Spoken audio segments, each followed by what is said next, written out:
मेरी जबान से किसी को बुरा भला नहीं कहा गया है, किसी की गीबत नहीं कही की गई है, और मेरे कानों ने भी आज तक किसी की गीबत नहीं सुनी है। अगर कहीं दो चार लोग बैठकर किसी के बारे में गुफ्तगू करते होते, मैं अस्सलाम वालेकुम कहकर गुजर जाता।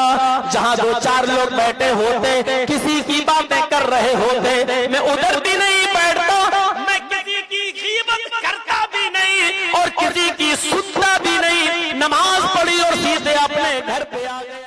आइए उस वाक़े को भी सामने रखिए। अल्लाह के रसूल सल्लल्लाहु अलैहि वसल्लम तो मस्जिद में दाखिल हो चुके हैं।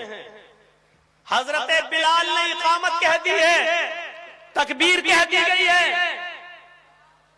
इकामत हो गई है।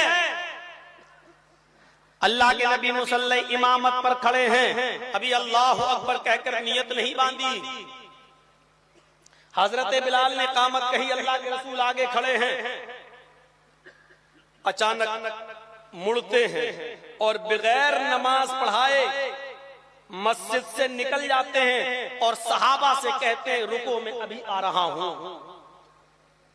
अब सहाबा तो समझे हो सकता है कज़ाए हाजत की जरूरत हो, पेशाब लेटरिन की जरूरत हो, लेकिन ऐसा नहीं था। अल्लाह के नबी सीधे घर गए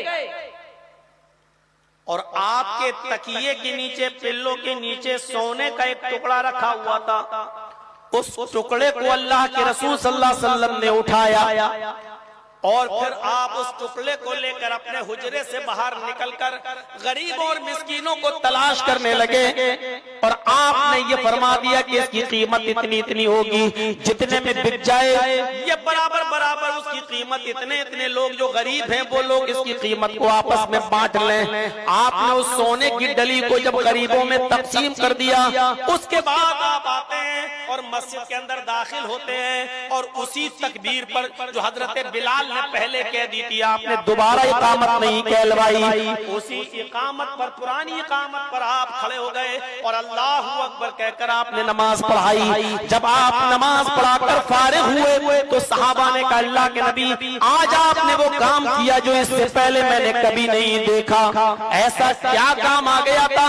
अल्लाह के नबी सल्लल्लाहु अलैहि वसल्लम ने फरमाया जैसे ही मैं नमाज पढ़ाने के लिए खड़ा हुआ, अल्लाहू अकबर कहने वाला था कि मेरे जहन में एक चीज आई कि मेरे तकिए के नीचे सोने का एक टुकड़ा रखा हुआ है, वो टुकड़ा मेरा नहीं है, उस पर गरीबों का हक है। अगर नमाज के दौरान ही मेरा इंतकाल हो गया और सोने का वो टुकड़ा गरीबों तक नहीं पहुंचा, मिस्कीनों तक नहीं पहुंचा, तो कल कयामत के दिन मैं अपने रब को क्या जवाब दूंगा, अपने अल्लाह को क्या जवाब